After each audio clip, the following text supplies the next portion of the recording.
Парламент итлевенде Шубашкар агломерацияне тузахурас едва тада унын адаланымне сүтсе явреш.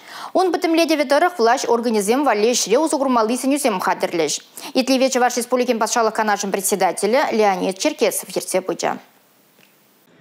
Шубашкар тада шене Шубашкар хулызем, Шубашкар сындервари Мургаш тада Шербю районезем пер агломерация тыдымынчия. Візен пірлеге адаланымне экономика ба, социалы бурнышпа тада культуруба шиғынна сылдавзем негеслеща. Агломерация унда кереген муниципалитетсем жинканамар. Пөдем республикашын адалану шул ері булмала. Ша хулазембе районзен шивич идевезене татса барасыне пер жымыра бухны пызык пілдерішлі. Шане адалану шул ерне тузахуны муниципалитетсем жын мінбе узылы пулнеде пықсаду хрещитлевре. Она кашней терлейн жень хакларя. Агломерация анлы идузене татса барасыне де анзатладя. Транспорт инфрадыдымен жень бушлаза производство щельня даландарасы даранах. Агломерация туза гураза иду шагитлев бегана тадалме. Чуваш республики патшалық канажем председателя Леонид Черкесов терли специалист заявиш тарза, она темеже ученде пахса тухмалыне галаря. Эрне галаром вали Елизавета Цветкова, Татьяна Молкова, Юрий Марков.